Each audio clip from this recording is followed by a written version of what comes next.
Welcome to the Pool Nation podcast, where it's all pool talk. And we ain't talking about netting and jetting or splashing and dashing. We're talking about becoming a nation of pool pros. We talk about the latest products, trends, and training in the pool industry.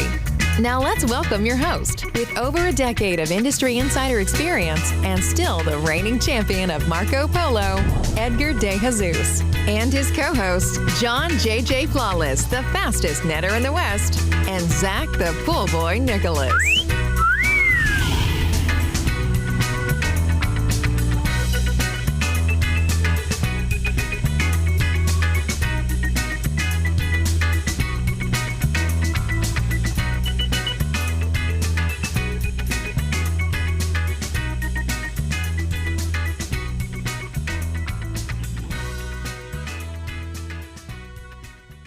Welcome, everyone, to the Pool Nation Live podcast. I am your host, Edgar De Jesus, and yes, I am the reigning champion of Marco Polo, along with John JJ Flawless, the fastest netter in the West, and the famous Zach, the Pool Boy Nicholas. Today, we're talking to Tim Moore, and see, I already kind of was ready to screw that up for you, Tim. That's okay. Tim, whatever. Just right off the bat, just boom. I couldn't even get into it, and boom.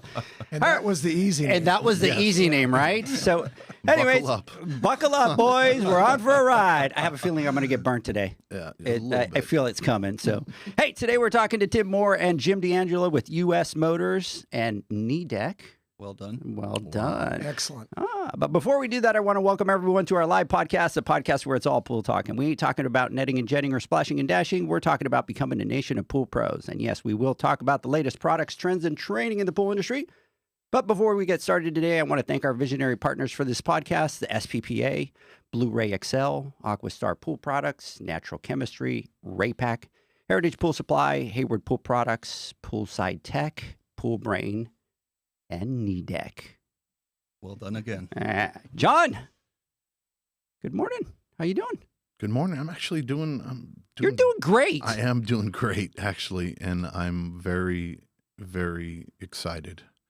It's been a rough couple days, and yesterday was tough with the flight and my whole travel time. And towards the end of the day, it was like around 9 o'clock at night, 9 o'clock at night. I literally could not keep my eyes open, but I went to bed nice and early, and I woke up today like at 5:30 in the morning, bright-eyed and bushy-tailed, and I'm ready to rock and roll. And awesome. I'm feeling great, and I'm excited to get the guys in the studio here talking about the Neptune motor and what Nidec, right? Nidec, right? Let's has get that in store right for us here. No, yesterday was awesome. It was the photo shoot that we did. We did some pretty amazing videos that I'm excited about. I can't wait for us to get it uploaded onto our Poolman University app. Some really good educational stuff. Good quality information from Jim about some of the laws or the law that went into effect or is going into effect later on this year. Tim did an amazing job talking about the pump and all its features. I sat there and I pride myself with doing a little bit of research and learning a lot about the product.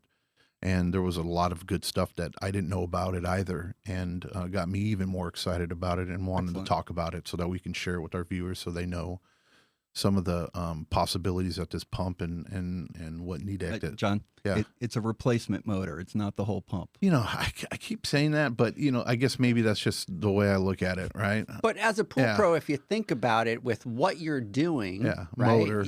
You're replacing the motor, you're turning that into a variable speed pump, you just automatically I understand. think I understand the correlation. It's lingo. It it's really tomato, is. tomato, but I guess for a lonely pool pro or tub scrubber like myself, that's I guess how I talk about it. But technically, yes, it is a motor, and we're turning that pump into a variable speed. Bingo. With a motor. Yep. Yeah. You're not the first person to call a motor a pump, and you certainly won't be the last. For sure. Yeah, it's like maintenance or service, and the difference between it, I guess, whatever. One couldn't be the other without the other. Right. So, my apologies. Yes, it's a motor.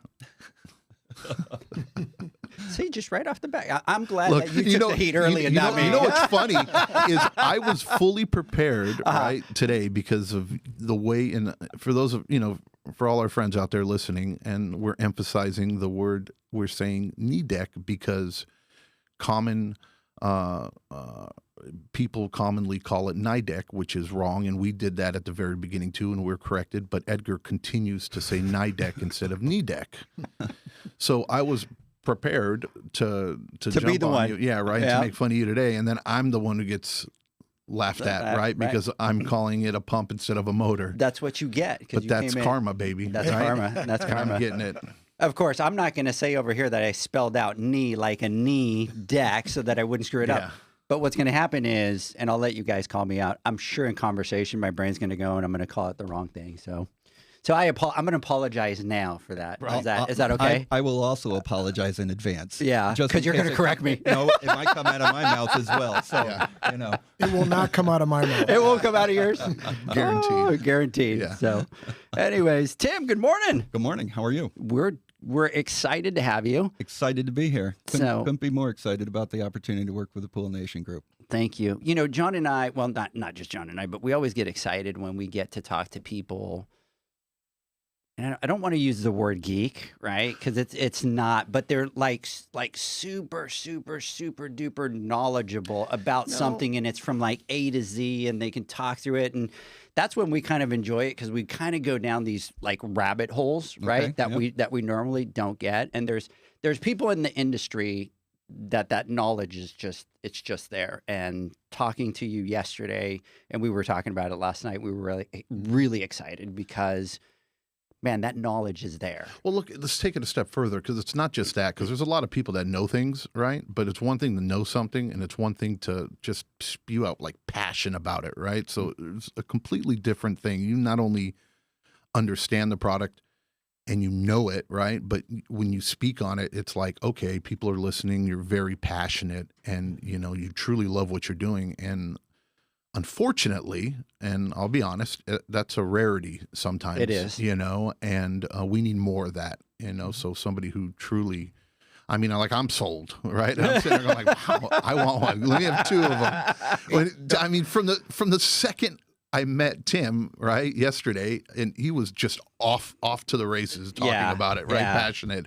And I look at Janie, I go, well, let's buy a couple right now. You know, I need to have them right now. But we just want to thank you because it feels good because we're equally as passionate about what we do and about education in the industry. And when we bring people on, to see that same passion, right, is just it's comforting to see that, and we're excited that everybody's going to get to hear your passion come through today. I appreciate that.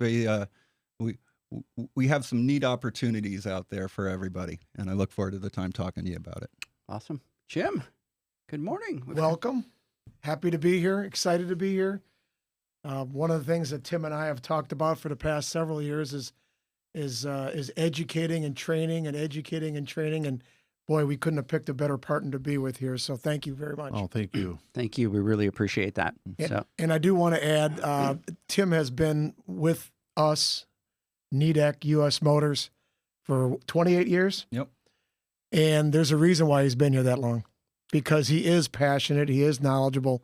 He knows this market like the back of his hand. And I can't thank him enough for what he's done for us and what he continues to do for us. And while our relationship with John and Edgar is just growing from here on forward, my relationships with other service guys is the reason that I know what I know.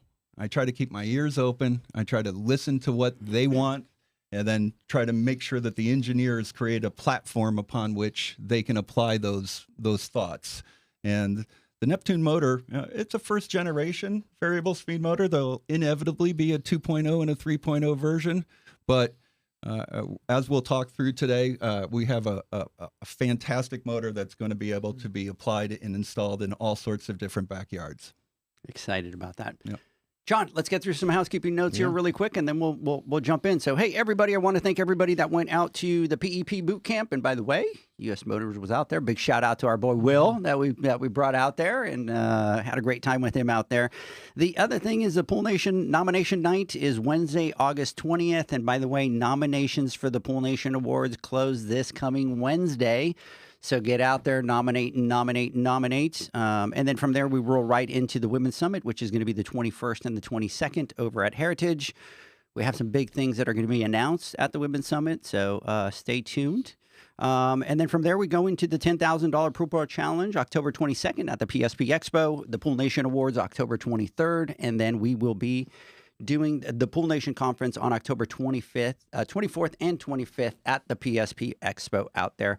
We're really kind of doing a big, huge focus on the business side and really kind of setting up that Pool Nation Conference to really kind of be the only business conference for the pool pros out there. And so we have a great lineup of classes. And John, I want to talk about them really quick, just kind of go through them and just kind of let everybody know what it is that we're doing. But we're going to have a 2-day track on business classes. And the first class that we're going to do is really kind of turning pools into profits, right? And really kind of how to build a business and not just a route. How do we take the pool pros through that journey from the beginning?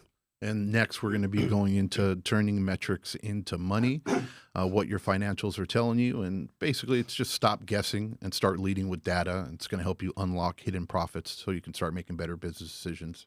Yeah, and from there we go, know your costs and know your profits, right? And the number one question that we get is how do we do that mathematical equation to be able to figure out, how much money we're making? And we're going to break that down very simple for all the pool pros. We'll have some Excel sheets. So that they can kind of crunch through those numbers and figure out what those are. And then next, we're going to get into financial planning and exit strategy, how to build value and prepare for the future. Plain and simple, it's creating a business that runs without you. Plan your exit terms or your exit strategy, and not run into a situation where something happens and you don't have a plan.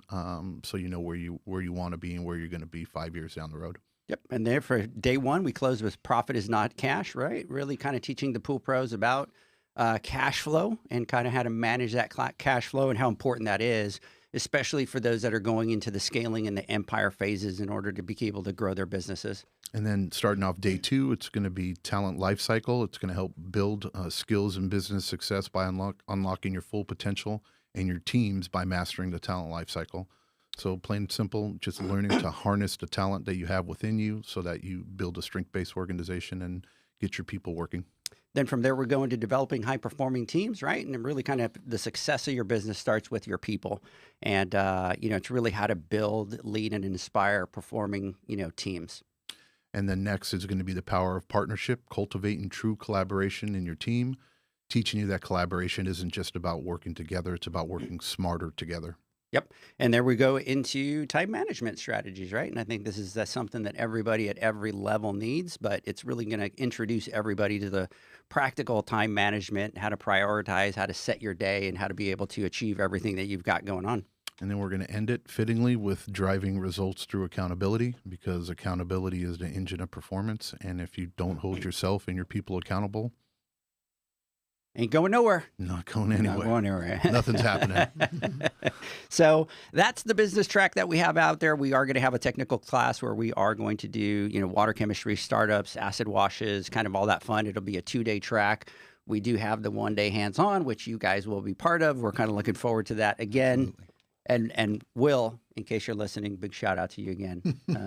He's a big partner of ours. I take it he should be there. Right? He's gonna be there. He was enjoying it. So big shout out to Will. Request. He's yeah. So we said, don't worry about it. We're gonna put in the request, and you're the go-to guy. So, anyways, let's get started with this podcast. Fantastic. All right. So, Tim, why don't you tell me a little bit about yourself? Okay. 56-year-old white male. This isn't a profile here. Oh, sorry. Wrong podcast. I think your girlfriend's going to be like, wait, now I need to listen where this is going because it started off wrong. All right. I was hoping he was going to say taken. No. How did I get into this industry is what I imagine you're asking. Yes. So my parents put in an in-ground swimming pool. I grew up in southern Arizona, and my parents put an in-ground swimming pool in 1979. And I watched the whole construction from the dig to the rebar to the gunite to the plaster. I was the startup guy. I remember brushing the tile line to the main drain for the first 28 days, every single day, priming the vacuum hose, vacuuming it. And then after the first 30 days, I said to my dad, well, that's it. The startup's done. And he said, no, every day. And for years of my life, whether there was a leaf, a stick, or it looked perfectly clear, that's what I did almost every morning of every day before school. I was a competitive swimmer. I became a lifeguard. And after graduating college with a strong liberal arts degree, I went to work for a local retail store and worked there for a couple years. That was probably one of the more pivotal moments in my career because we had a shop in the back, and I had an old timer that worked there, cigarette hanging from the mouth, ashtray filled, needed to be dumped out yesterday. And he taught me everything about tearing down a motor, doing bearing jobs, replacing it, what could be fixed, what couldn't be fixed. Then I got into distribution, which really broadened my scope for the entire industry and really helped widen the education that I had. But I met a guy there that had a motor repair shop. Yeah, and we'd stay up all night partying and working on motors, and one thing led to another, and then I was working as an independent salesman, and with some of the legacy motors that are in the industry and still used in the industry today. And for the last 28 years, I've been an independent rep working for electric motor companies, and I'll be honest, for 26 of those 28 years, I didn't need to know much about a motor. You know, you guys opened it up in the box, you hooked it up to high voltage, it either worked or it didn't work. It either worked for a certain period of time or it didn't work for a certain period of time. And now with this upcoming DOE laws and addendums that are happening, every motor is going to have a computer on it. How that computer functions and how those functions adapt to everything in all the equipment pads in the industry has really gotten me fired up, and it's gotten me to open up my ears, listen to you service guys, figure out what the problems are in the industry, what the bugaboos are about this DOE conversion. California's been dealing with it forever, but the whole rest of the country, Puerto Rico included, is now have to deal with this reality. And it's been fun to start the education, get out and help everybody figure out and solve all the problems that they thought they were going to have when this date comes and variable speed is the norm. You could see the passion right there, right? Since and it's funny because it's like we've had somebody else. You remember the other person that did the same thing when they did the pool build and they got into it young and they went through the whole build process and all that kind of stuff. Do you remember who that is? Steve Barnes. Oh, it was Steve Barnes. Remember? See, look, my memory is bad. And if anything, I'm jealous because we were even having a conversation with Tim yesterday, and he was telling me about his first day in preschool, and he remembered what happened. And I'm like, I don't even. Photo day, but yeah, yes. Yeah. Whatever. First day, it was photo day. Photo day, and about smiling, right? And how to smile, right? And the tips that he got from his nana or. Yeah. So as far as like memory wise, it's kind of, I'm like an old VHS tape now, right? You know, I'm sharp with what I need to remember and what I remember, but over time, you just have to rewrite over the tape, right? And I just forget, right? So just to let you know, you said VHS. Only. You said VHS, and you lost half of our audience. We're like, "What is VHS? What is he talking about?" Yeah. You could have said beta. I could have said beta, and I didn't want to go that far. But you just dated yourself. VHS. I'm like an old security camera VHS tape, right? You know what I mean? I've been rewritten over many, many times. Yeah. But no, it tells you, and you kind of see certain patterns and the knowledge that he has on this that he does is just, you're going to see. I enjoy these conversations. Thank you. So, Jim, let's talk a little bit about you, who you are, and how you ended up here. Well, I must have about 30 seconds left now. That one, right?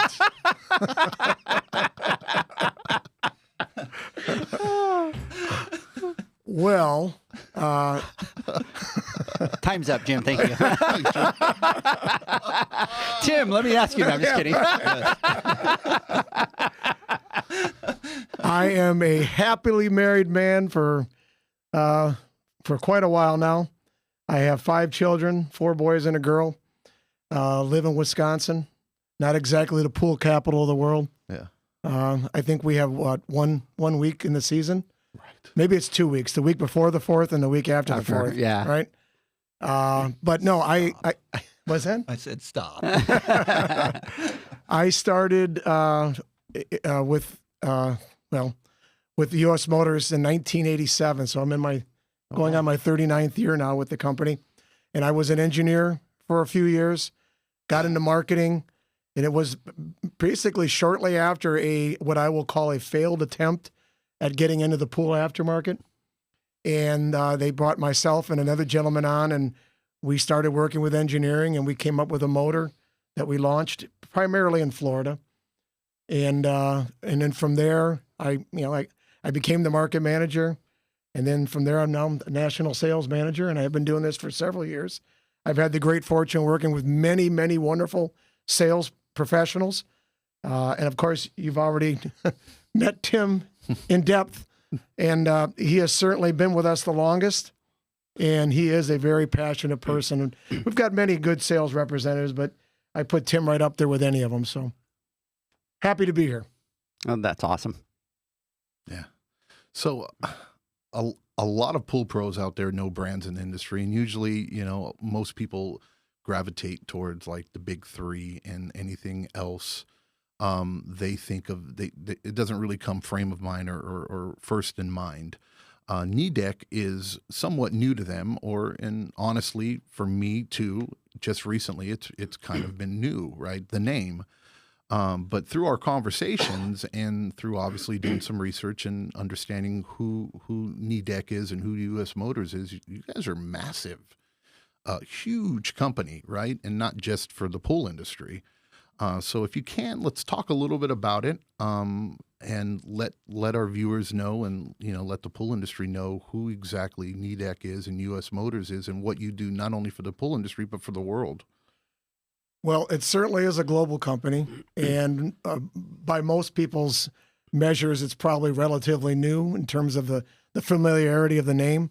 But it's quite honestly been around since 1973. It was started up in the garage by three gentlemen in Japan. They had an idea, if you will, that turned into a technology. And I give everybody the example: if you own a cell phone, if it's ever vibrated before, it is undoubtedly a Nidec motor that's in there that's causing it to vibrate. And every time I tell people that story, they're amazed at, and you can imagine how many cell phones there are out there, right? So they're amazed by that. So we make them that small, and we make them pretty darn big too. Wastewater, a lot of water pumping. We're big into that. Motors, I always tell people, as small as a nickel and as big as a Volkswagen, pretty much, at that point. So big as a big car, a sedan, whatever.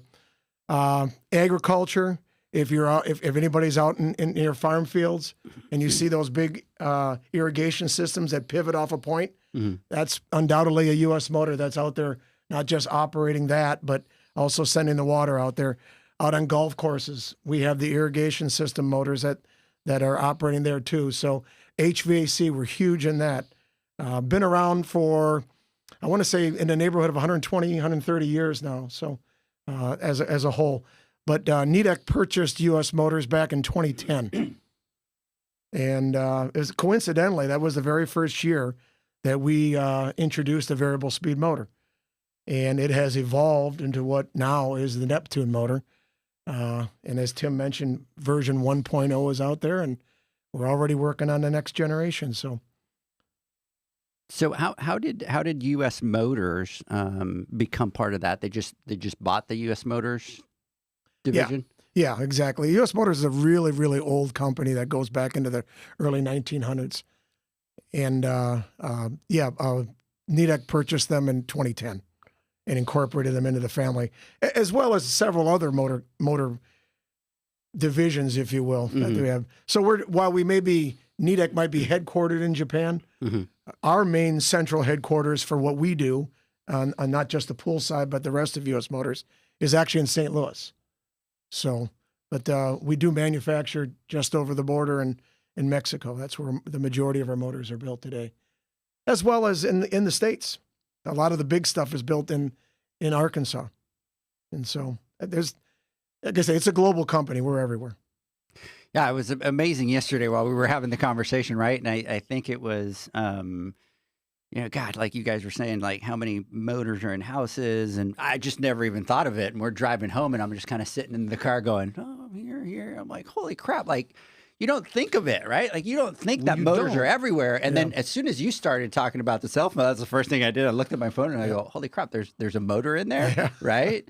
The automotive industry, motors that make your car seat move back and forth, those are motors that we make. Yeah, we tend to look at something and we say, oh, here's a phone, here it's Apple, or Yeah. here's a car, it's Ford, or whatever it may be. But inside the components, there aren't manufactured by Apple, right? Right. And there's separate components in there, Mm-hmm. and how it's fascinating to see how a company like yours and other companies as well is so integrated in our lives, and we just don't even know it. It's like flying under the radar, right? You're just this huge motor company, right? That nobody, or at least, and I looked at it and it just nobody really knew about or knew the impact that you had on everybody. And it was just fascinating to hear everything. And that's pretty amazing. One of my actually. favorite stories from a show that we did was in Atlantic City, one of those big shows that we do. And it was right after we had been purchased by Nidec. And we had a booth where they made us put Nidec in the brochure. Mm-hmm. So, when you're looking through the brochure and you're looking for US Motors or another brand name that we might use, and what we might actually had in our booth, no one could find us because they're looking for US Motors or the other brand name, but here we are listed as Nidec. We had like 3 or 4 different names. We didn't know what to call ourselves in the beginning, But we've settled. I think we're pretty much settled on Nidec US Motors now. So. Yeah.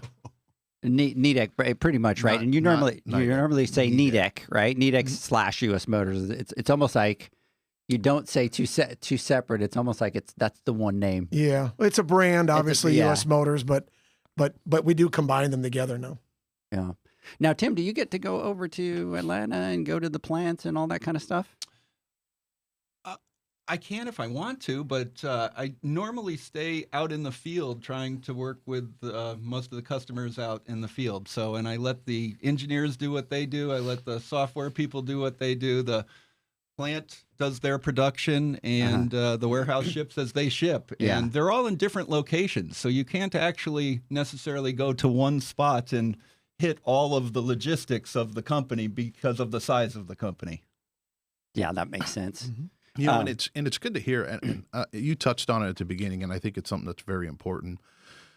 You said how you take the feedback from the people in the field, right? The ones that are actually the end users, the ones that are actually using it and operating it, and you take that feedback and you feed it back to the engineers so that they can change it. Because the reality is this: I mean, it's frustrating sometimes as a pool professional or as somebody who actually uses a product, and maybe on paper in a perfect laboratory setting, everything seems like it works fine. But when you start to throw in these variables that you might not be experienced with because you're not out there doing it, if you don't take the feedback from the people that are actually using it, it's hard to really create a product that works well in all situations, right? So that's very promising and encouraging to hear that you guys are doing that. And it shows again, was thoroughly impressed with the capabilities of what this new motor has to offer and what it can do. We're not ones to peddle products or to sit there and say rah rah rah rah rah just because you guys are our partners. No, it's impressive what it has to offer and what it can do, and it's something that we're going to be using as a tool, and we're going to be able to bring out and benefit from it as well, our service company. So, and I think, and we talk about it, right? And it's interesting to see such a big company, because you guys are huge, right? Like, let's not kid ourselves. And Nidec is freaking humongous, right? But a lot of times what we see is that the only ones that could do that are the smaller companies, right? Because they can kind of pivot easily and they can do all that kind of stuff. So, we were having a little bit of that conversation last night. Is it's interesting to see such a big company like yours, and then how much you guys are in the trenches with the pool pros. And we'll talk about KC and we'll talk about all that kind of stuff, and everybody that's giving you the feedback. Yep. But the fact that you guys are going all the way down into the trenches, right? And getting that feedback and going back and going, no, we need to change this. No, we need to do this. That's what really speaks to the pool pros, right? Because at the end of the day, it's, and I know it's not easy to grab something and make a lot of changes to it, right? There's a whole process of engineers and manufacturers and all that. It's like taking a cruise ship in the harbor and expecting it to move out of the harbor like a speedboat. Yeah. Right? It takes a few minutes to adjust. But once we get rolling, watch out. We're in full cruise mode. Yeah. I'll expand on both of what you've all said. We have sales representatives that are out in the field, and they're the eyes and the ears of everything that's going on out there for us, right? I'm simply an amplifier at this point. I take the information that they give And I go back to, and obviously Tim does too, but we go back to engineering and marketing and we say, listen, this is what we need to do. This is something we need to fix. This is something we need to change. And we feel really passionately about it. Obviously, some people are more passionate about this, but we feel really passionate about it. Blame the guy with too much passion, right? But that's kind of how I see my job. I mean, I do a lot of things, obviously, for the company, but that is what I do working with the sales team. And I really enjoy that part of it.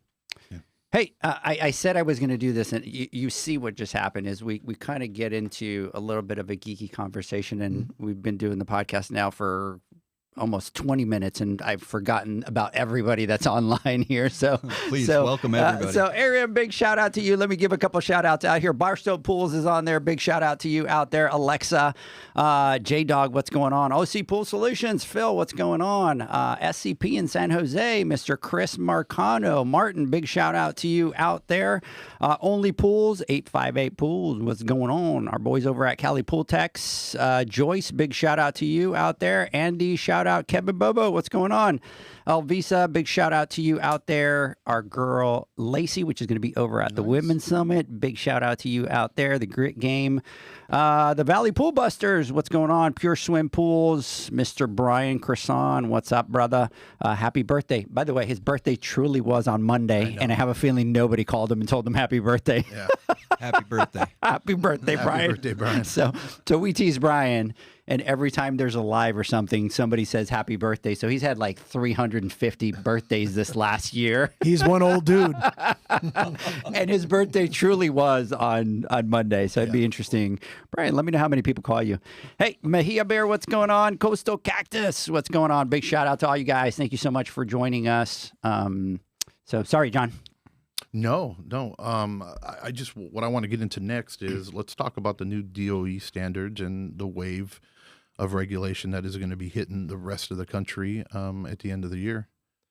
Well, I guess we probably take it back to when it really started. Yeah, we should. And California was a big part of that, obviously. Back in the early 2000s when they really started pushing everything, mandating as best they could, everything to be variable speed. And the rest of the country, I think, kind of stood back and watched to see how that would go. And then eventually, was it July 18th of 2021, I believe was the magical date, was the last day that pool pump manufacturers could manufacture single and two-speed pumps in that 1.15 THP up to 5 horsepower, or 5 total horsepower. And but when they did that, they did not incorporate replacement motors into that either. So it was really just pool pumps at that point. So at that point, they had just said just the whole pump. If you had to replace the motor, it was left out of the conversation. Mm-hmm. It was like a loophole. Oh, that's a big loophole. Huge. And so I believe that those manufacturers worked hard for the next several years to try to develop an addendum, I guess we call it, to the DOE rule. And that's what we're coming upon right now on September 29th. Which is, what do we say today? 59 days to go? 59 days as of today. 59 more days till we, as a motor manufacturer and other motor manufacturers, need to cease our production of single and two-speed motors that are definite or dedicated pool pump purpose in that 115 THP up to 5 total horsepower. And so not only do we have to stop making, they have to actually be in the States by September 29th. So at that point, things start to transition over to the variable speed side. That all being said, as long as they have been built prior to that date, we can still sell them and ship them as long as we have them, as well as dealers, service folks, distributors, etc. As long as they're in your stock, you can sell them, buy them, install them, whatever. And it just goes on until they're gone. And then once they're gone, and everything is transitioning over to variable speed, in our case, the Neptune. Yeah. You know, it's funny. We were having this conversation yesterday. You know, us being from California, we've been accustomed to this for many, many years, right? We've been used to this. Mm-hmm. And I know that some of our listeners or some of our people that are listening or are from California are going to be like, "Why are you guys talking about variable speed like it's like a new thing?" Yeah, right? You know, but it really is going to be for the rest of the country. And it's like what happened to us in California years ago. is now taking effect for the rest of the country. And it's going to be a rude awakening, right? And this time it's going to be where you literally will not be manufactured. You cannot make them anymore after that date. And you have a choice, right? And when it comes down to replacing motors, right, or replacing a pump, you have to go variable speed in these cases. So that's why we're excited about doing this podcast, excited about getting this information out, and really excited about the solution that you guys have to offer, because, you know, putting a new pump or putting in a new motor isn't very cheap. You know, it's expensive. Especially nowadays. Yeah. And to be able to have options to be able to give to your clients, and quality options, so that you can be ahead of the curve before these things start to happen or start to know what needs to take place, is the best thing you can do as a pool professional in the backyard. That's our job as a professional, is to be able to offer solutions to our clients and allow them to make the choice, right? And then pros, cons, or whatever it may be. And you know what US Motors and what you guys have established or created with that, with the Neptune motor is a very viable option for a lot of pool pros. And once we get into the details, gonna be I huge. think you guys you're gonna see it and realize it. And for all our folks outside of California, you know, I think you're going to be excited to see this. This is going to be new for all of them, right? Yes. For and having to go through it and understand. But what an opportunity, though! No, too, it's to a make a huge lot of money opportunity. as well, right? Yeah. And then not just make money as a pool pro, as a business, but now you're going to be able to truly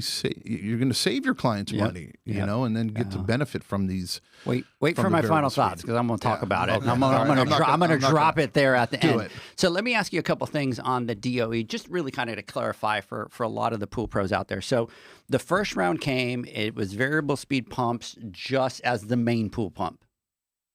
Is that correct? Filtration The system, filtration, yeah, right? So that's the one that had to be replaced. So if you had a pump for a water feature, or you had any of that, that didn't matter, right? That just could be the single speed.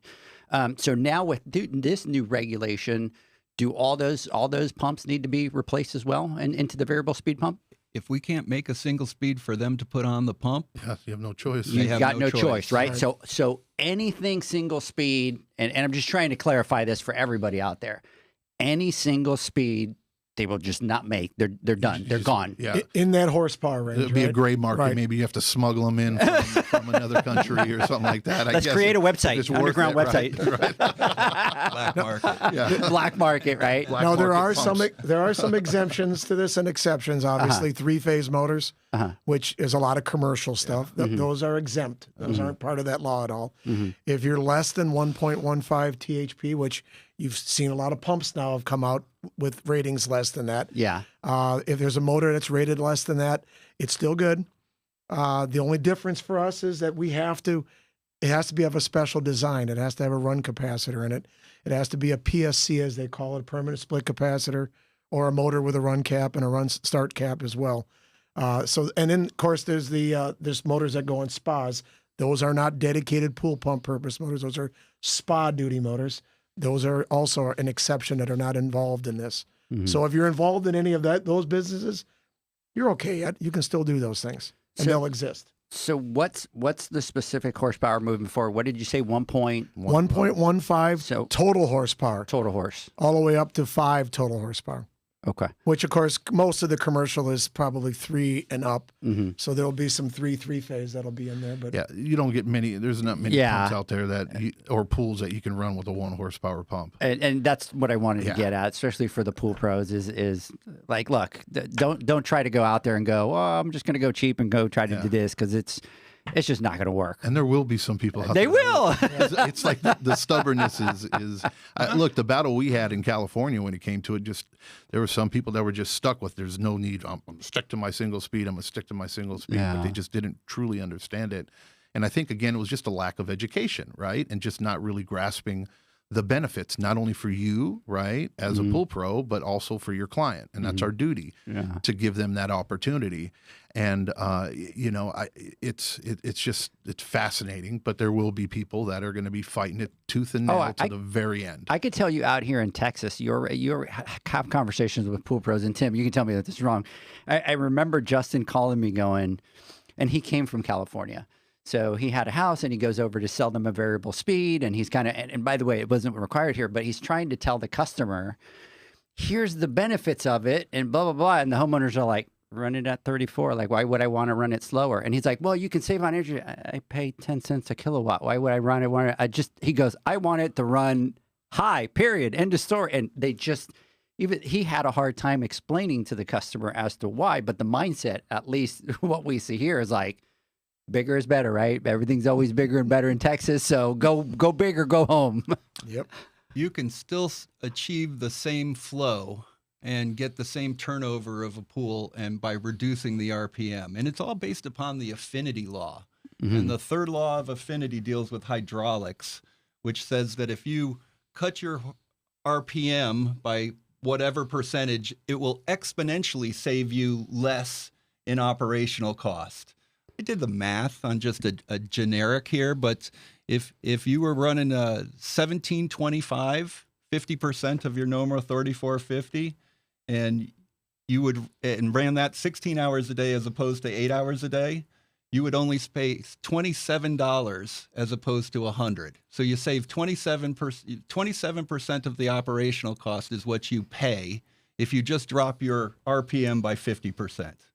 Yeah. And you can run it longer. And you can run it longer. It's the analogy I like for that, if I may, Edgar, is Yeah. if you put a single speed pump on for 8 hours a day, it's like walking out to a pool and throwing dollar bills into your pool for 8 hours a day.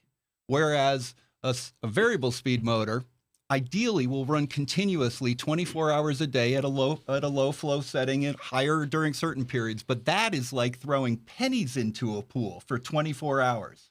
After 24 hours, you've spent less in pennies than you did in dollars during the 8 hours with the single speed motor. I like that. I do. See, I'm a pool guy, but we're I'm gonna a have to pool use guy. that. Yeah, we don't want to pick up the pennies. Yeah, I don't want to pick up stain my pool. You're adding copper. You're messing up my pool. After 1983, pennies weren't made of copper. That's true. That's true. But that's true. Wow. Boom. Yeah. Mic drop. Look, for the pool pros out there that know the pain we go through when there's quarters or pennies or little rocks or whatever, Little cars on the or bottom of the pool, right? Please don't try this in your backyard. And you have to pick them up. The frustration is real, right? And anytime I hear, I'm like, oh, come on. Yeah, having to get those quarters and hit that with that net so it just hits just right and flips in. Well, there are certain nets that you could get it from, but we'll talk in another conversation. So, is it red? It would. Yes. It would be. That's not good, right? Right. Rabbit hole.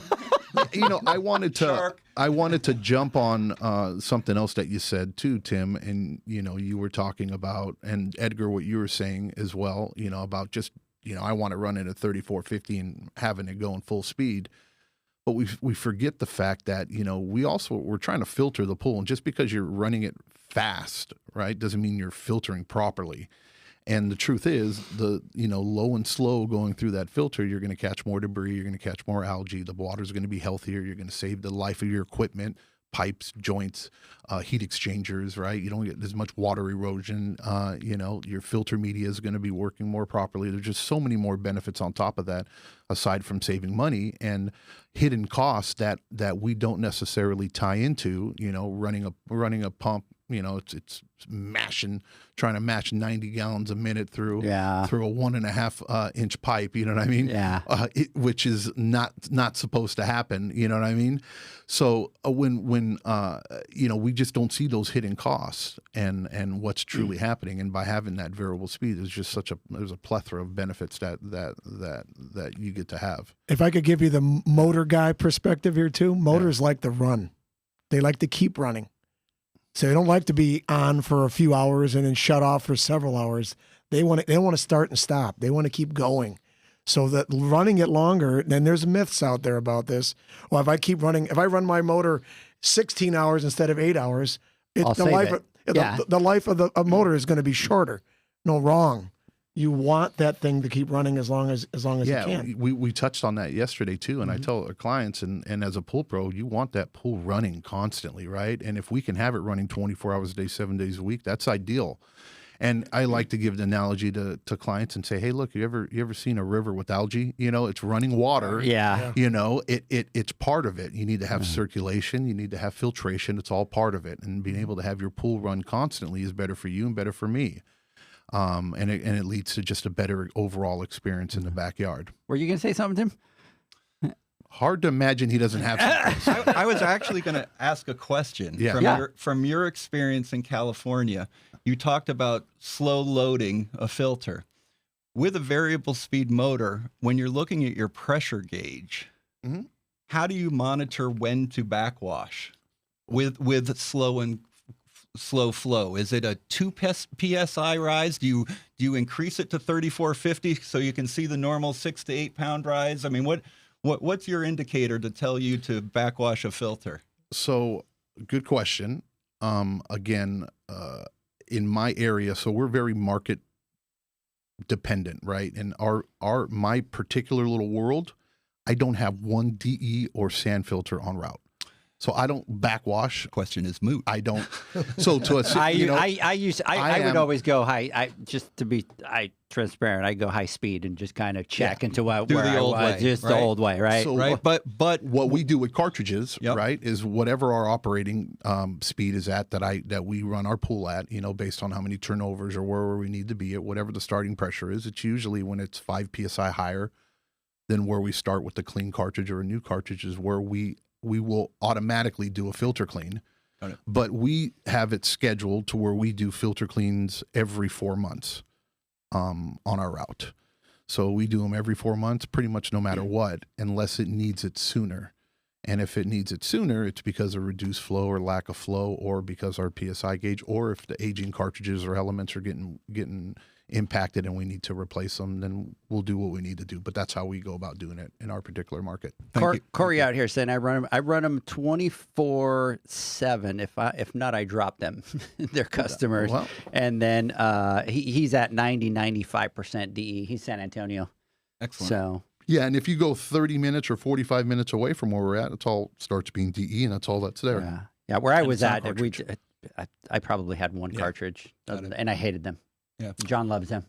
No, Go figure. we had one account in some older areas in Palm Springs. We took over one. This was many years ago, and it was a DE. And I said, in order for us to take it, we have to put in a new filter system. We don't do DE. I'm not gonna for one account start carrying DE and start doing this and doing that, Sure. whatever. So we put in a Yeah, cartridge sure. filter, and that's it. Yeah. Sorry about that. Thank you for the answer. No, I yeah. just learned something, but rabbit hole. Yep. Yeah. So Tim, what are you hearing from pool pros as far as like their acceptance or them adapting or embracing the change that's coming up? Are you getting pushback? Are you getting positivity from it? I mean, to a point, everybody's accepting of the date. We've been out for a year and a half now, telling everybody it's coming. It's not a secret. It's not a Yeah, secret. yeah. What's your plan? I don't care what your plan is. You can run with single speeds as long as you want to run with them. Be careful. There's a date code on every motor, and the longer you run with single speeds, you might run into a warranty issue. But whenever you choose to adapt to the variable speed regulation, we're here for you. We can train you and show you how we can be utilized in almost every backyard, whether it be a standalone application, working and mechanically integrating with old time clocks and freeze control systems, or working with anybody's RS-485 COM port and anybody's automatic controller. So, what was the date again? For that, it's the complete cutoff. September 29th. September. So shoot, that's right around the corner. 59 days. 59 days. Is there a reason why they pick like a weird date like I that? don't know. You know? It probably Maybe it's one of those really intellectual people that they say, oh, if I say the 1st of August, nobody's going to pay attention because it's 1st. So let's pick the 29th. Yeah. And then just random. maybe Gets so. everybody's attention. I think the distributors will tell you if they are open on Saturdays, if they just were open from 9 to 10, everybody would show up. But they're open till noon, and everybody shows up in the last 15 minutes. You know? So, True that. yeah. True that. Yep. All right. So let's start talking about the Neptune. Yeah. I I think think- Tim kind of got into some of the capabilities and the offerings. Typically, when you're replacing a motor or the back end, right, you have there's other options out there. Not many, but some of them don't have the capabilities that the Neptune has to offer, right? And I want to kind of detail some of those things so that people understand, and the pros that are out there that currently already have automation systems or, have certain maybe older systems, especially ones that are run on time clocks or that have booster pumps or that have their own special freeze control that's set up. And, we were going in depth about this yesterday, and where, to me, some of these things doesn't make sense, or it's kind of foreign to me because I'm not familiar with it. In my area, it's more of a newer area, and we don't have many time clocks on the wall, right? Ours are mostly newer systems with automation already. And yes, there were plenty of single speed pumps that we still currently have or that are out there that we've replaced. But usually when it comes down to what you're going to replace, you want to find something that doesn't limit the capabilities of the current system, right? I think as a professional, and I was talking about it earlier, is that it's our job to be able to offer them, all their options, explain what the benefits are to them. But more importantly, if you're going to be spending money to put something in, you don't want to limit them from what they're capable of doing. You want to at least upgrade. You want to upgrade them, right? And without sacrificing on capabilities. And that's where I really dig the Neptune motor, is because I had plenty of questions, and I talked about plenty of different things. I said, how about this? How about this? How about this? And literally almost everything we talked about, when you replace that back end of the motor, it doesn't matter what system you have, what application it's in, how old or how new, right? You are going to be putting in a better motor with more capabilities and almost future-proof in it as well, right? Because it's compatible with this day and age and technology and everything that's going around. So let's highlight that and really talk about it so that... Can we break it down? Just obviously there's different markets, right? So where I was in Anaheim, it's all the older, time clocks, on and off kind of stuff. And then in other places you got automation. So what I'd like to do is kind of talk about them in boxes so that we talk to each pool pro. Interesting. Okay. I think I can do that. The Neptune is available in two different styles, square flange or a threaded shaft, C-face threaded shaft, round face. We have horsepowers from 165, 225, 270, and 345. Depending on which manufacturer's pump is out there, well, first and foremost, you're going to walk into a backyard, and your first thing you're going to do is assess the situation. Is there a pump that can be replaced or needs to be replaced, or can it be repaired and upgraded? If it's an old pump, you need to put in a new pump. I'm kind of out of the equation, right?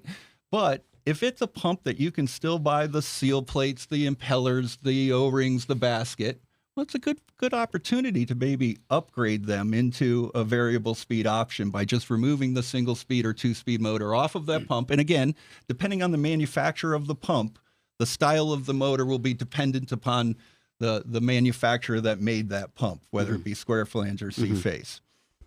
Now, with those four offerings, horsepowers in each style, you have the ability to do different types of installations.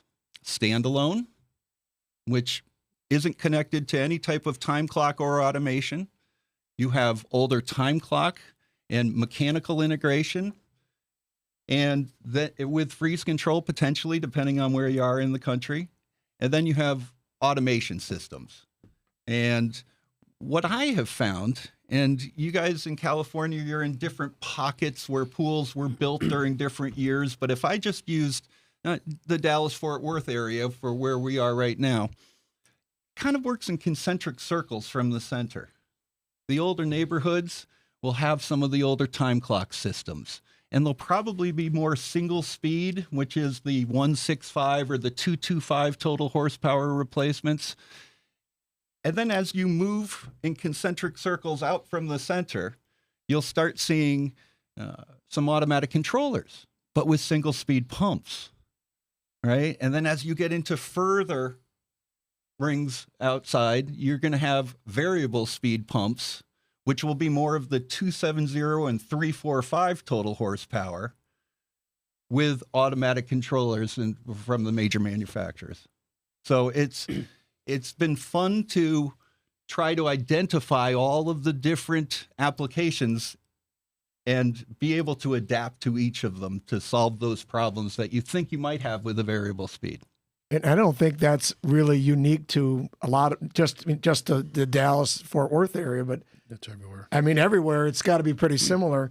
I mean, some parts of the country, and we readily talk about this between us. Some of the parts of the country, there's going to be a lot of standalone out there, and then there's others where there's going to be all automation, So we get that part, and I think the beautiful thing about the Neptune is it's ready to tackle each of those three situations. And I think that's kind of where you were headed. You want to maybe start out at the standalone and we work from there? Yeah. And again, like John's all automation. When I was doing pools, it was the opposite. I all had individual time clocks, most of that. And it's funny because you mentioned it, especially out here in Texas. I talk about Justin's all Highland Park, Preston Hollow, all that. Houses are huge. They're multi-million-dollar homes, but they're all single speeds and, not a lot of automation. They have the 2 time clocks that one of them has the freeze protection and stuff like that. Where you go where I'm at, that's non-existent. It's all automation. It's all the latest and greatest, kind of thing. And I want to talk really quick because I think one of the things that I want to make very clear is you're grabbing a single speed pump, right? Motor. You're taking the pump. He was right this time. I was right this time. Yeah, sorry. See, he's jumping all over me already. But what I'm trying to get at for my application for my days is I can basically grab that pump that's there, and I'm going to change that motor with the Neptune motor, and I'm going to turn that pump into a variable speed pump. Exactly. And I think that's something that we haven't talked Or about. at least that have we the have option to do so, right? Or at least have the option to do Yeah. that's an option to do. And that's what we're doing with the Neptune, motors, is changing those into variable speed pumps and giving them the opportunity to do so. Tim talked about when you go in the backyard as a pool service person, where you're assessing the situation, and we want to be able to send you back there with more than one tool in your tool belt. And the Neptune is that at least second or third tool that you might be able to come back with, and understanding what's back there. You don't always have automation back. You don't always have all these special features that are in the back. You might just have a single speed pump back there. Yeah. Remove that single speed motor off of it. Match up, obviously, the motor that should go in its place, depending upon the mounting or the horsepower. And let it be said here that if you go in the backyard and you find that 1 horsepower pump, or 1.65 total horsepower, right? Mm-hmm. And all you've got in that truck is a 2.25 or a 2.7, you don't want to have to drive back to the distributor or wherever you go to get another motor. You want to get that job done now. I think you mentioned more service time, hourly rates that are added onto it. Yeah, I mean, if you've put in the motor and you know what horsepower you need before you go out to a job, surely take that horsepower and don't spend any extra money. But if you had one of the largest horsepowers, let's say a 345 or 270, whatever the highest is that you would potentially run into in your market, if you had that on your van or your truck, there's an opportunity that without knowing what you're going to run into, you'll have a motor that will work, because you can always put a larger horsepower on a smaller, older pump, a smaller impeller, and there will be no problem whatsoever. It actually will underwork that motor, and the motor will have the potential of lasting longer. But the real point is you did it the first time out to the job. You didn't have to drive back to the distributor, wait for the motor to come up, and drive back. And whatever your billable time is, you might be able to spend less than that on the more expensive motor and have it on your van than wasting that 2 hours going back and forth to try to find the specific horsepower for the application. And that's dispelling another pool motor myth right there, right? I mean, people always say, I can't put a bigger one on. I'm going to blow out my cartridge or my filter or whatever, and I'm going to be in trouble. That's not the case. And I think to clarify that a little bit more, and I think that's where we talk about pumps versus motors, right? So if you are buying a 3.5 horsepower pump, and you're trying to stick it on a pad that requires a 2 horsepower pump, sure, and the pipe is 2-inch pipe, right? You're not going to want to put a 3.5 horsepower pump, on a 1.5-inch line or whatever, because when you're replacing the pump, you're also replacing the impeller and then what water it's able to move. The current system that's there, and what I think what Tim is getting at is that if it's and I'm just throwing out numbers here, but you're looking at a at a 2 horsepower pump and you have a 2 horsepower impeller. If you have a 2.5 horsepower motor, right, or 2.65 or 2.7 or whatever it may be, larger, you can put it there, and as long as you're still using that same impeller, it's only capable of moving that 2 horsepower's worth of water. Exactly. Absolutely. So you're not overworking the system. And I don't want anybody thinking that and going, oh, okay, we're just going to be shoving these bigger motors in a smaller system. And hydraulically, that is not sound. No, that we're utilizing, and that's not what you want to do. Same impeller, hydraulically time-tested and true. Yep. And you still could run at 3450, just like the old single speed ran at 3450. 3450 is 3450. It's going to run the same. If you got a bucket of water, and you can move it 3,450 times, right? And that's all the water. That's all the water it's capable of taking. Right. That bucket, whatever it can hold, whatever that impeller can push, that water, that's all it's going to be able to push. Absolutely. But the difference now is you can, with a variable speed, ramp those RPMs down and do different things in that single speed that was roaring at 3450 the whole time. Yeah, you can make some adjustments. And to take it a little further, and I know we might be going down another rabbit hole, but it's like the same mentality we use when it comes down to salt systems, right? I got small pools that if I have a 7,500 gallon pool, sure, they make salt systems that are for 15K, right, or 15,000. We put, the 40,000 gallon one in there because I don't need to run it as much. I can run it longer, and it lasts longer as far as hour-wise, and it's more dependable. It doesn't need to work as much, and then the ill effects from it, I don't have to deal with as much as because it's not running constantly. So yeah, absolutely love it. See, this is the geeky conversation we love. So appreciate that, Tim. Hey, guys, let's do this. Let's take a word from our sponsors. Before we go out there, I want to give a couple shout-outs. Pete the Pool Guy, big shout-out to you. Mr. David Jones, Vives Pools. Meats and Sweats, what's going on? Paratrooper, Penn Valley Pools, Legacy Spa, what's going on? Mr. Daniel Bodden is on there. Big shout-out to you out there. And Peerless Pool Covers, Pool Envy, Mr. Victor Martinez is on there. Big shout out to you, brother. Nello's Pools, Dogman, what's going on? MTF Pools, Teresa, big shout out to you. Maria, big shout out to you as well. Panther City Pools, what's going on, Josh? Give me a call. Mr. Benny Romo, Willie is on. Big shout out to Willie out there. And Gosaya, big shout out to you guys out there. Hey, let's take a word from our sponsors. When we come back, we'll continue. Thank you. Pool pros have specific needs when it comes to general liability insurance. The SPPA program has you covered. With 3 tailored and customizable general liability options, SPPA makes it easy for pool pros to feel secure. Find out more and get covered at thesppa.com.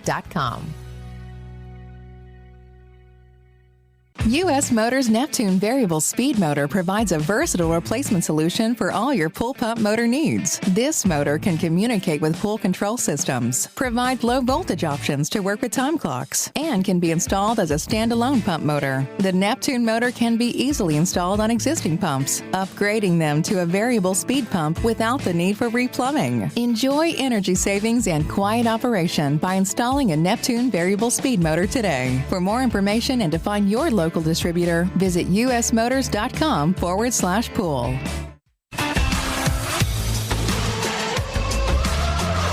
Blu-ray XL is the power of minerals working for you. Reduce your overall chemical costs and labor up to 50% guaranteed. Whether you have 20 accounts or 20,000, Blu-ray XL's direct pricing and free shipping to the pool trade have you covered. Improving pool professionals' profit and work-life balance is what they do. Blu-ray XL, the real mineral purifier. Visit them at BluRayXL.com. Blu-ray all day.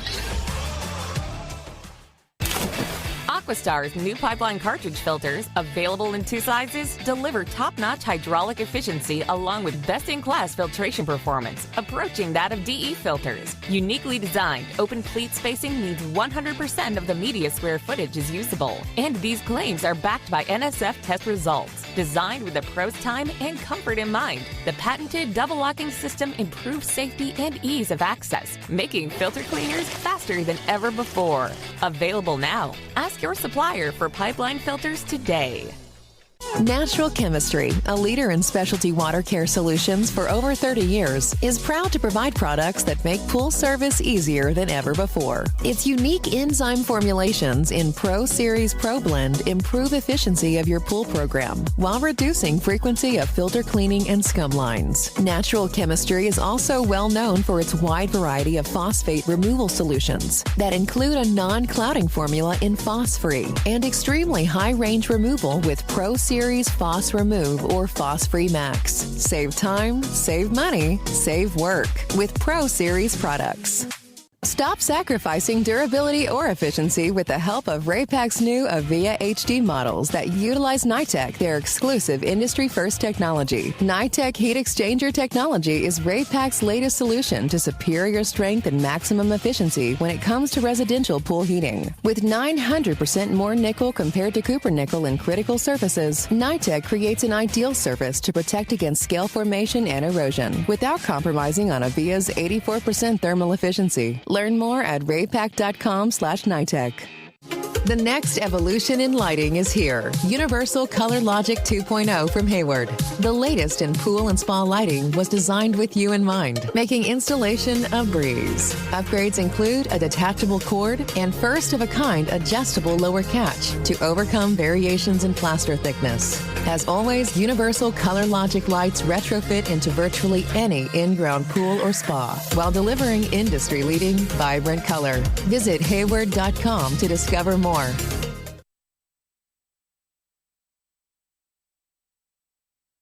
Pool Nation Live podcast. We continue our conversation with Tim and Jim. Tim and Jim. Tim and Jim. Tim and Jim. Jim and Tim. Tim and Jim. Tim and Jim. Tim and Jim. It just kind of hit me now. Tim and Jim. Yep. We've been working together for years. I think it's because I always say your last names, right? Yep. Jim D'Angelo and Tim Moore. And just, I'd never put those two quick together like that. Tim and Jim. So we are talking to Tim and Jim here with... John's looking at me like, what's wrong with you? You're off the rails. Rabbit hole. I think he hit his head on the way out. You know what it is I'll tell you, Like every Tim time. and Jim, yes, Tim they and rhyme. Jim. Tim and Jim. You Yeah, start it just rapping kinda, for us. yeah. It just dawned on him. Right, Yeah, Tim and Jim. Yeah. So whenever people call me, hey, I want to talk about the Neptune, well, you need to talk to Tim and Jim. It does sound like a cool barbecue joint, though. Right? Tim and Jim. Jim's. Yeah.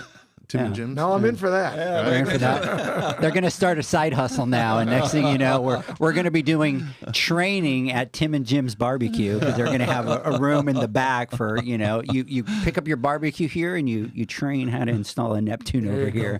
So, John, you know what the problem is you're too awake today.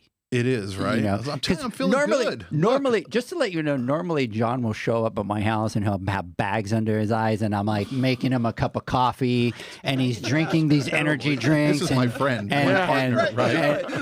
And he friends like this. He showed up at my house with donuts and good morning, sunshine. How you doing? And I'm like, wow. I feel, like I said, I feel relaxed. I feel like I got some rest in, and it's amazing what 6 hours of sleep gives you, right? I thought it was just the idea of talking about a Neptune motor. Oh, yeah. Exactly. Oh, we can hope. Yes, exactly. No, it does get me riled up, though, and like I said before, we're passionate about this. Yeah. And this is really good stuff. And I was having a conversation with Mama about this, and it's when you're in the industry or you're very accustomed to something, or it's been part of the lingo or language, a part of your everyday life for so long, and it has been variable speed pumps for us out in California.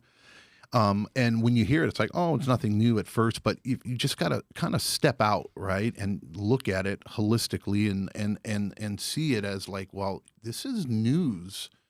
And the excitement that we felt and how we benefited as a company over the years with variable speeds, and I'll get a little bit deeper into it maybe later. But this is a pump. We're all about growing our pool pros, right, and then becoming very financially successful. That is one of our pillars. As one of the things that we put our stake into the ground. That's our foundational principle. Number one. That's what we want, right? And but at the same time, everything that we do, it should be done ethically, right? We're professionals in the backyard, and we are hired to take care of probably the biggest investment they have, for a lot of folks, especially for most homes. To put a pool in is not cheap, and to maintain a pool correctly isn't cheap either. And to hire a professional and to have him trust us to not only be in charge of the health and safety of the people that are using it, which are often children and pets, family members. Their lives are literally at stake, and we're responsible for it. But we're also responsible for one of the biggest investments that they have.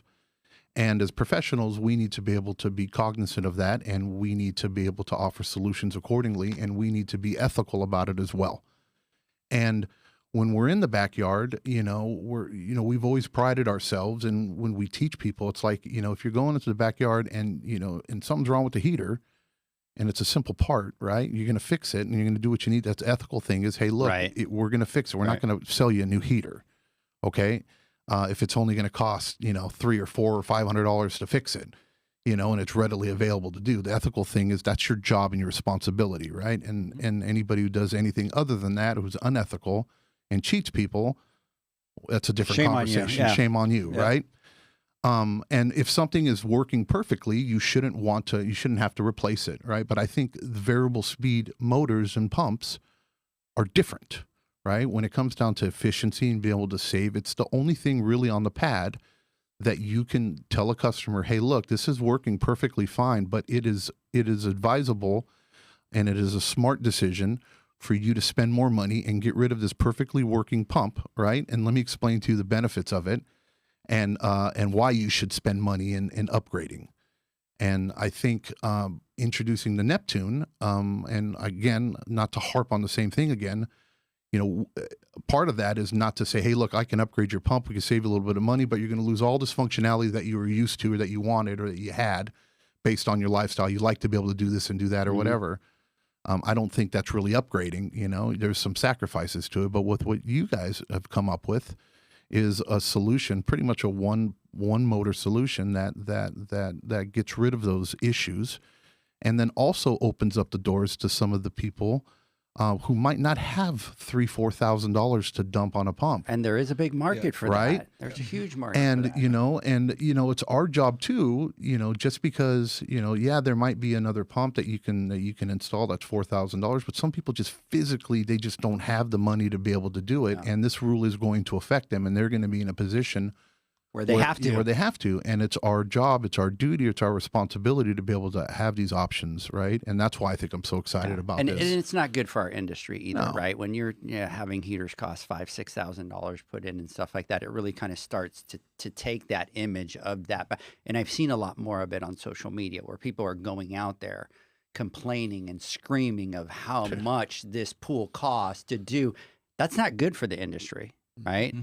And so what you guys have done is it's amazing. So let's kind of dive into it. Let's kind of talk about the different applications. Yeah, sure. First would be standalone, where you're not hooking up to a time clock or going to any automation system. We have on our keypad, on our user interface, is a readable LCD screen, so that as you program it, you can see what you're programming and how you're programming it as you move through the menu tree. Our motor comes defaulted in a manual timer mode, which allows you to put in the time of day and set up to 7 custom RPMs and time durations for the motor to come on and off during that day period.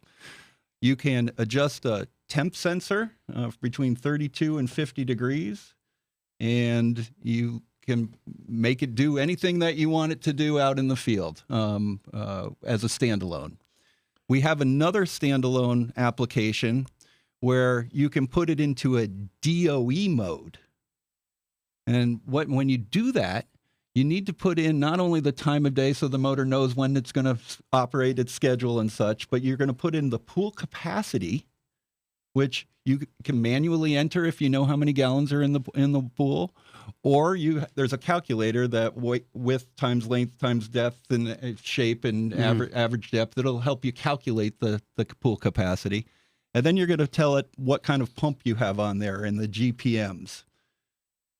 it can take that information and make a special program up to optimize all of the savings. And in addition to that, a lot of areas have electrical grids where you pay peak hours for certain electricity during peak hours. You can tell the programming that you don't want the motor coming on during the peak hours. You can also tell it that you don't want it coming on during certain hours of the day, whether if that motor's near your bedroom window or your office window or whatever. So you put in all that information and then it self-programs itself. And if you don't like the way it self-programmed itself, you can still go in and edit the four speeds. And it'll save those then too. And it'll save those speeds as well. Right. So you can, and then you can, in both of those standalones, you can lock our keypad afterwards so that once you've made all of those fun adjustments and optimized, nobody can come behind you, a homeowner, a service or a maintenance guy at a commercial property or something. He can't come by and screw that up on you. It's locked. Now, and that, just a quick note on that manual timer mode, that the motor does come with 3 pre-programmed settings. So you could simply set the time of day. Absolutely. Turn it on, let it go. If you're happy with them. If you're not happy with them, and as Tim suggested, go in through the menu tree.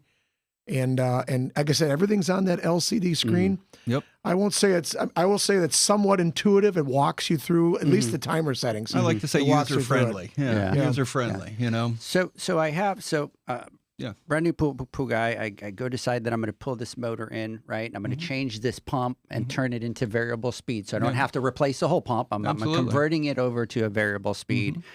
Your system comes with the keypad. It's not that I'm going to get the motor and then I have to buy the keypad separate. It's all great question. Thank you very much for that. It's an integrated drive on top of the motor. Every motor has a computer, the user interface on top of it. Right. And when you buy it, that's how you get it. And the price that you showed me. Oh, it's unbelievable. Look, and the price that you showed me was with the keypad? Yes. With the keypad and the drive all built in, right? Oh, shit. And the price is, for those of you that haven't looked, check whoever your distribution is, whether it's Heritage, SEP, whatever. Bay State, whoever it is. Go take a look. I challenge you to go take a peek at the Neptune motor and see what that variable speed pump or motor, costs you compared to some of the huge. Others. Yeah, it is pretty crazy. We don't talk about prices, but I'm telling you, go check right now because you're going to be shocked. Yeah. Thank you. So, all right. So that's the single, right? So that's a standalone application. Yeah, using our LCD screen, you can program everything either manual timer or in DOE mode. And then the next application would be a lot of the older pools with the time clocks. Now, you don't necessarily need a time clock when you have a variable speed motor. You can still use the computer and the user interface and program everything, but there are some customers that like their time clocks. There, as Jim D'Angelo says, there are some old timers that like their old timers. And why does he say that? And you look at me. He's saying old timer, and he's like, well, he started by looking at me. So we should be looking out there. I know. Jamie's sitting there quiet over there. I'm like, why aren't they looking at him? They're looking at me. So we have on our board on the motor, we have a 6-block low voltage block. And let me move back just a little bit. I have a very good friend in the Dallas-Fort Worth area, Casey Gardner from No Worries Pool Care, and he's been selling our motors for a number of years. And 3 summers ago, he opened up the motor, and that was before we had automation capability, so I didn't know much about the board itself and what was on the board, but he had opened up the top, and he's looking at the RS-485 4-block, and he's looking at this other block that has 6 pins on it, and he's thinking to himself, what the heck is that? So he calls me up and he says, Tim, what is it? Casey, I have no idea, but I'll ask the question. So I asked Jim, he went to the engineers, and this is the answer I got. They're discrete inputs.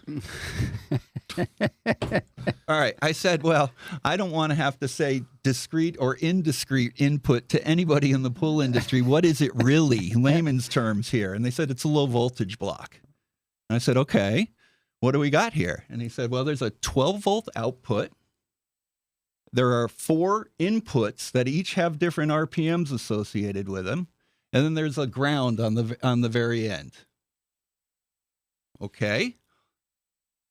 what is the capability, the full range of that low voltage block? Well, it's 9 to 30 volt AC or DC. Okay. And I called Casey back up and I said, Casey, this is what it can do. And he said, oh man, I think we can integrate a fireman switch, which is a micro switch that used to be sold with time clocks for heaters, right? Mm-hmm. We can integrate that into your motor utilizing this low voltage block because you have a 12 volt output. And he said, if you didn't have that, we couldn't do this. We need to supply energy to that fireman switch with one of the leads, and we need to bring the other lead back into the motor so that it can operate at one of those 4 predetermined input levels that each have different RPMs. The first one, input number 1's about 1400 RPM. The second one's about 1900 RPM. The third one about 2900 RPM. And the fourth one, of course, is 3450, and it's the default. I said, okay. He said, I'm going to go to work in my garage. Well, I'll figure it out. And he called me up that weekend and he said, dude, I've just proved concept on this thing. You can now integrate your time clock so that the homeowner can still go hit the toggle switch to turn it on at a higher speed for whenever they need to have it working, or we can still keep the trippers on there so that it still works as a single speed motor. And that's what makes the customer happy. So it gave him the flexibility to do that. Excuse me. So just so you know where that board is found, on the top of our motor, there's a control box, right? And then there's a UI. There's 4 screws in the corner. You lift those 4 screws, set the cover off to the side. There's a high voltage compartment, which is where you would wire the power to it. And then there's a low voltage compartment, and there's a square board in there that's got these blue terminal blocks on it. At least today they're blue yet. And Tim is obviously talking about the 6-pin terminal block at the moment. Yeah, and so now your time clock works again, because the reason it doesn't work is most pump manufacturers that are putting out variable speed motors right now will tell you that they want you to wire that motor line hot. They don't want it coming on and off every day. The motor has a computer on it. It's like your desktop at home. You don't want it de-energizing and energizing every day because it'll just wear out or have a problem rebooting. So while you wire it line hot, the motor might come down in speed or be off, but the computer stays on all the time. So you don't have that problem. So take it a little bit further, because you showed you showed the visualization or the actual setup on the videos we shot yesterday. Yeah, those videos are good. Now, when you add some systems, especially up north, that have booster pumps or have pressure side cleaners, as part of the equipment set, and they have 2 time clocks and a booster pump, you're still able to make both of them work through this configuration. Can you go a little bit into detail? Absolutely. And how it helps out those types of clienteles? Perfect. Thank you. Clients. Yeah. So booster pumps, the 2 time clocks used to work together on the load side. But now your main pump isn't on the load side. Your main timer, everything's wired line. And you're now dependent on the booster pump timer staying in sync with the digital timer on my motor. And that's not a perfect world. But you can repurpose that booster pump time clock with a fireman switch. Again, running it 12 volt power to the fireman switch and running the other line to one of my 4 inputs on the motor on that low voltage block. And now, anytime that booster pump comes on, it could be 2:30 in the morning and the pump's off and the timers are both way out of sync, but that energy to that time clock is going to send a low voltage signal, which will turn on my motor to that input in that RPM that you have it on, and it'll lock it in a manual override for as long as there's energy going to that time clock. It's not until the time clock, the booster pump time clock, will turn off that the energy, the low voltage signal, will be lost to the motor, and the motor will either go back into its regularly programmed schedule or off position wherever it was. Now, taking that even a step further, there are a lot of cities in the mid-Atlantic states and from Dallas up to Wichita and across the whole middle belt of the country. We don't necessarily shut pools down, but boy, it gets darn cold for a number of days. And there used to be a lot of freeze control systems that were put on the wall that sit right next to those time clocks. They also work off the load side and are basically nullified as useless sitting there on the wall when you put in a variable speed motor. Now, every motor manufacturer has an internal motor protection, but nobody's RPM internally comes on at a high enough RPM. Ours will come on at 1725. And 1725 might be sufficient water flow if you're in Austin, Texas, and it gets cold. Or if you're in Tucson, Arizona, and it gets cold. But if you are in these cities where it gets cold for a number of days, if you've got a 50-foot run and a second skimmer that's on the north side of the house in the shade, you don't have enough flow going to that second skimmer. And so you really need to be able to repurpose that existing freeze control that's already sitting there and not working for you. You can isolate the two spades on the back of it, take the wires off of that thermostat, and similar to the fireman switches, you're going to run a 12 volt to one of the leads, and one of the spades, it doesn't matter which one it is, and you're going to run the other one back to one of my 4 inputs. I recommend using input number 4 because that is 3450, and it would match exactly what you had on that freeze control system on the old single speed. And now, whatever time of day it is, if it goes below the threshold that you have that thermostat set at, the motor will get a low voltage signal. It will turn on and it will operate in manual override until such a time, whether it be 2 hours, 2 days, or 2 weeks later, when that temperature comes up to speed. And then that low voltage signal is lost and the motor will go back into its operating mode. Yeah, and look, that was cool, and what was nice is you actually had the visual of it. So you're talking about the system that I've never seen before. I don't know, right? We have freeze control, and it rarely ever happens. Like we were talking about earlier about backwashing. I'm like, I don't backwash, right? Where we're at, we don't do that. And when it comes down to freeze control, we have our automation, but I live in the hottest place in the world almost. Mm-hmm. And there might be one day out of the year, every 5 years, right, where we'll get a phone call from a customer that goes, my pump, something's wrong. My pump turned on for some reason at 2 o'clock in the morning. It's just going on and off, oh, dang it. I forgot to adjust or to whatever, for the freeze controller. I didn't let them know, or the new client. That we have our automation that kicks in and does that, and we're able to do that. But there are other homes out there that have these systems, and you showed it, and you had it was neat. And those of you, once we upload and we have that video for you guys to look at, but Tim brought a thermos, and it was very cold water in there, and he had the thermostat, and he just popped it in there and did what a thermostat did. And once it got to a certain temperature, felt the water was it closed the circuit and allowed the signal to go through, and then kicked on and overrid the pump to go to 3450, and all of that was there. Yeah, where the pump was running at like 900 RPMs. I don't know what it was running at, but it was running nice and quiet. And then as soon as you put it in there, about 3-4 seconds later, vroom, you hear it ramping up. As soon as you pulled it out, put your hand on it, warmed back up, it went right back down. And again, you're providing a solution, right? And you're not taking away. Like, oh, here, let me upgrade. But now all these things that you're used to, now you can't do it that way. You have to do it this way. And now this on the wall that you had to protect your equipment from your pipes freezing and your equipment getting destroyed. You still have that capability without having to spend, so much money. All of our training opportunities that we have been conducting and will continue conducting have demos and live demos. So you can actually, you brought up a good point. I told you about it, but you didn't believe it till you actually heard it and saw it. And well, I mean, I believed you. I understand. No, I know. I had a little more faith in you. With a grain of salt, you know what I mean, though. Yeah. I'm a visual learner. Once you heard it, right? And most service guys are exactly the same, and that's why we try to bring that type of setup to the training. Yeah. I saw it operate actually in air.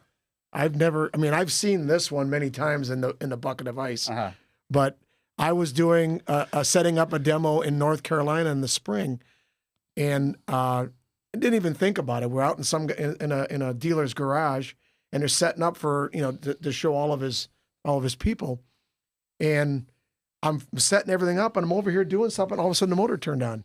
Uh-huh. I said, well, what did I do wrong? He said, it's cold in here. And it kicked on. It was amazing. Not that I wasn't sold before, because I've seen it in the ice, but this really did it for me. So really quickly, we knew freeze control was an issue, and we knew we had the low voltage block, and we were working it with a fireman switch. And Casey and I had kept bantering back and forth. How are we going to solve this freeze control issue? And we were thinking, well, some of them, there are relays behind there, and maybe if we pull all the high voltage off of the downside of the relay, and we could repurpose one side of that relay as low voltage. And one day in particular, as I'm talking to him about it, I have another service guy here in the Dallas area that calls me, Charlie Benson. Shout out to you, Charlie's Pool Service. I said to him, hey, I'm just talking to another service guy trying to figure out this freeze control, and we're talking about the relays and maybe downside. And Charlie said to me, why don't you just go right to the thermostat? And I went, holy moly. Could it be that easy? It's already sitting there and we can repurpose it. Anyway, I called Casey back. I heard the brakes on his truck lock up somewhere on 35E, and within an hour, he was in his garage sending me a video that he had proved concept that it would work. And that was just this past February. Yeah. You know what's cool, and again, and I know we're starting to run out of time, and I want to get into the other application, Yes, Right. absolutely. and then get into how people can get support or get more information from you guys. But this goes into what Edgar was saying and what's so different. And we were talking about Nidec and how big of a company you are, but yet, you take this information, you overbuilt a pump, basically a motor, you overbuilt a motor, right? And it had these capabilities, and it took a pool pro, right, like Casey, to sit there and then figure it out and say, hey, I can make this work, and this works perfectly for what we're using it for, and it can do more than what you even thought it could do. Right.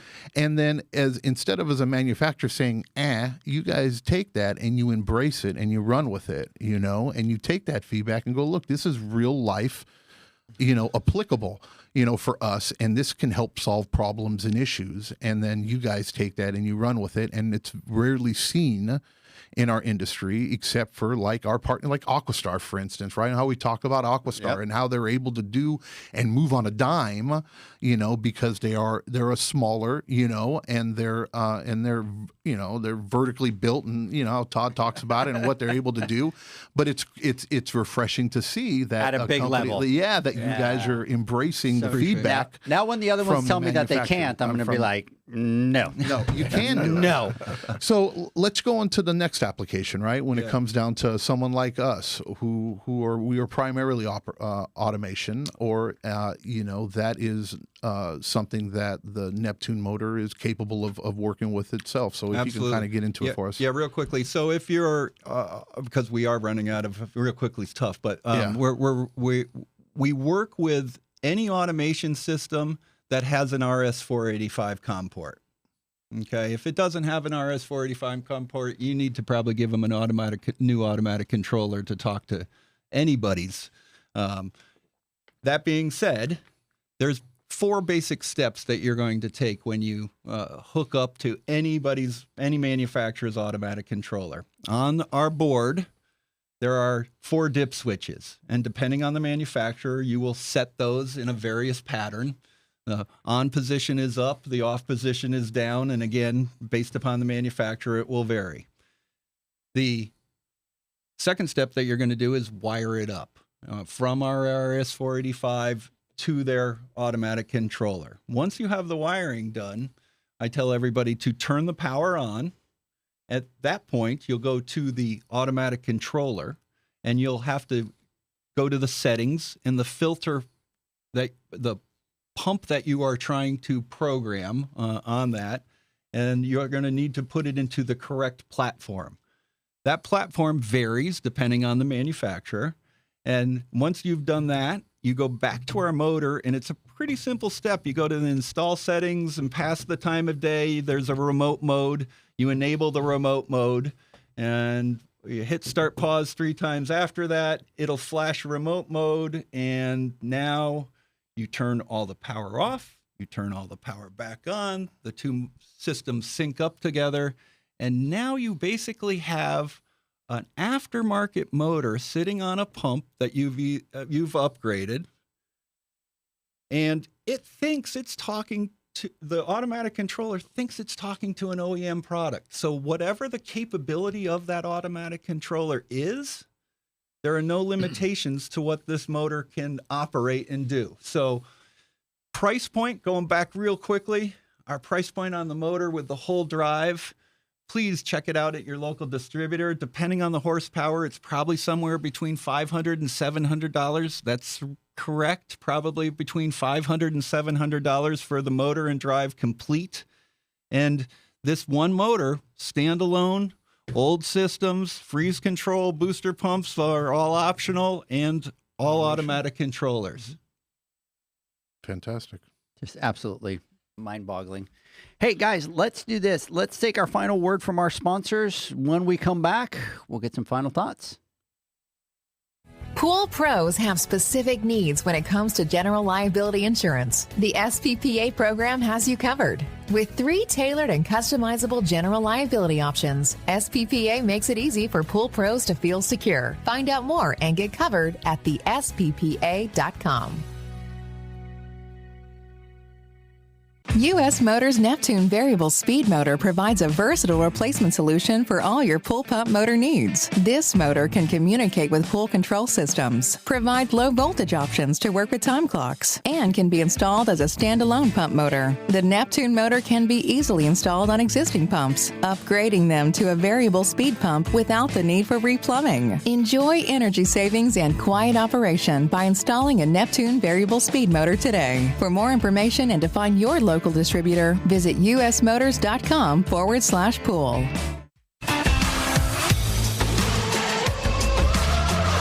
Blu-ray XL is the power of minerals working for you. Reduce your overall chemical costs and labor up to 50% guaranteed. Whether you have 20 accounts or 20,000, Blu-ray XL's direct pricing and free shipping to the pool trade have you covered. Improving pool professionals' profit and work-life balance is what they do. Blu-ray XL, the real mineral purifier. Visit them at BluRayXL.com. Blu-ray all day.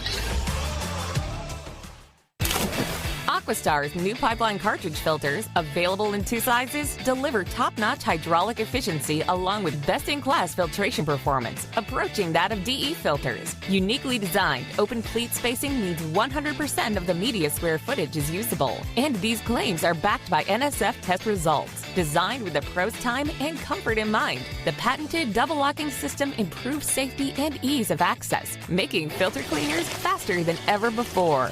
Available now. Ask your supplier for pipeline filters today. Natural Chemistry, a leader in specialty water care solutions for over 30 years, is proud to provide products that make pool service easier than ever before. Its unique enzyme formulations in Pro Series Pro Blend improve efficiency of your pool program while reducing frequency of filter cleaning and scum lines. Natural Chemistry is also well known for its wide variety of phosphate removal solutions that include a non-clouding formula in Phos-Free and extremely high-range removal with Pro Series Phos Remove or Phos-Free Max. Save time, save money, save work with Pro Series products. Stop sacrificing durability or efficiency with the help of Raypak's new Avia HD models that utilize Nidec, their exclusive industry-first technology. Nidec heat exchanger technology is Raypak's latest solution to superior strength and maximum efficiency when it comes to residential pool heating. With 900% more nickel compared to copper nickel in critical surfaces, Nidec creates an ideal surface to protect against scale formation and erosion without compromising on Avia's 84% thermal efficiency. Learn more at raypak.com/Nitec. The next evolution in lighting is here. Universal Color Logic 2.0 from Hayward. The latest in pool and spa lighting was designed with you in mind, making installation a breeze. Upgrades include a detachable cord and first-of-a-kind adjustable lower catch to overcome variations in plaster thickness. As always, Universal Color Logic lights retrofit into virtually any in-ground pool or spa while delivering industry-leading, vibrant color. Visit Hayward.com to discover more. Welcome back, everybody, to the Pool Nation Live podcast. We talked to Tim and Jim, which, by the way, somebody said on here, oh, that's kind of catchy, that Tim and Jim. Thank you. So, Tim and Jim barbecue. Tim and Jim barbecue. I do like that. Yeah, what's going to happen is, here's what I want. Anybody that's listening, if you ever obviously go see Jim on the floor somewhere, just go, hey, Tim and Jim, how are you? And then ask Jim about the barbecue story. Yeah, the barbecue story. The barbecue story. Yeah. With the charcoal. The charcoaled hand, The charcoal. right? Right. And it all makes sense. Yep. Fingerprints on my bread. Yep. So, anyways, John, I was going to let you do final thoughts, but we're kind of running out of time. Yeah. There's a couple of things that we want to talk about really quick before we end the podcast. And so, Jim, let me ask you, anybody that wants to get support, anybody that wants to get in touch with you guys, what's the best way for them to do it? Well, I would suggest that the best way to go is to your local sales representative, wherever you are in the country. Mm-hmm. If you don't know who that is, then I would go to your distributor and find out from them as to who that is. But we've got reps across the country that can work with you and that are able to do all of this. So, gotcha. And then what's the website? I would suggest that we go to usmotors.com. usmotors.com. And everything can be found there. Gotcha. And then, by the way, guys and girls out there, if for some reason you can't find it, reach out to me or John. We'll be glad to help you out and, kind of connect you with the right people out there. Anything else that you guys wanted to talk about? Hit on really Tim, quick before we call thoughts? it. Tim, yeah, let's give Tim some final thoughts. No, just But you're on a time limit. We only have 3 minutes, Tim. 3 minutes. You got to give me two. thank you very much for your time. And when you leave any motor job, make sure you electrically bond the motor for safety purposes Yes. when you leave the job. That is huge. That is huge. So I will close it with one thing, and obviously, one of the things that we're seeing in the industry is, this is another option that's out there for the pool pros, right? And we've talked about it a whole bunch of times, but what I want everybody to understand is this gives you the ability to take that pump that's in that backyard that is not a variable speed pump, and it allows you to convert that pump into a variable speed pump. Okay. I want you guys to go look at the cost of this thing. And, you were talking $500 to $700 on there, right? It comes with a keypad. It does everything that it says it does, right? And obviously, the biggest challenge that we're having in the industry is that we've got companies that are publicly traded. At the end of the day, I have to beat the numbers from the previous quarter. So what we've seen is what, John? Yeah. Continuous price increases. Increases, and making it. It just hasn't stopped. And what's happening is a lot of pool pros are feeling that pressure. It's hard to go to a customer and say that heater costs $5,000 or $6,000, where 2 years ago it was $3,000, right? And variable speed pumps and all these other equipment. This gives you another option. And just like John was saying, you might be in a market where the customer can afford to spend $3,000 on a variable speed pump, right? Now, we're not telling you guys to go out there because this is cheaper to do it cheap. That's not the point that we're making. The point that we're making is that this gives you a completely different option for you to go into that customer, into that backyard, and give them a solution to the problem that they're having.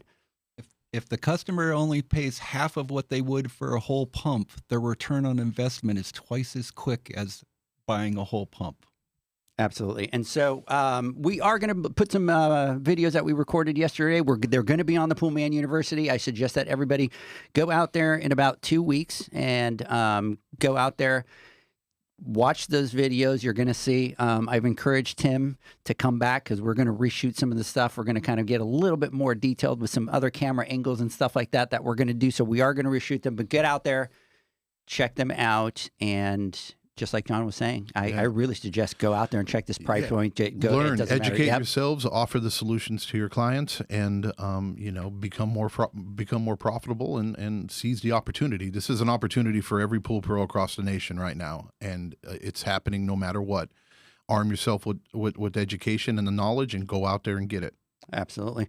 So, hey, everybody, I hope everybody has a great weekend. Come back and catch me and John next Wednesday on the Instagram Live. Are we giving away anything? I don't know. We went crazy. Give away a Neptune. Maybe we'll give away a Neptune. Last week we gave a whole bunch of stuff away. So hey, to all the people from the boot camp. So, anyways, come out and join us. Hope everybody has a great weekend. We'll see you next week. Yep. Thanks, guys. Bye, guys. Thanks for listening to the Pool Nation podcast, a member of the Pool Nation family. You can listen to us live every Friday here at 9 a.m. Pacific, 11 a.m. Central, and 12 noon Eastern Standard Time. You can find us at Pool Nation or poolnationpodcast.com, on Facebook, or on Instagram at pool.nation. And to find more info about Pool Invoice, the billing software built specifically for the pool industry, go to poolinvoice.com. Before you go, this is what the pool industry has been waiting for. PoolmanUniversity.com. It's the first platform dedicated to learning the swimming pool service and repair industry. A pool service community where you can connect and find videos on business, service, water chemistry, and repairs. See you there at PoolmanUniversity.com.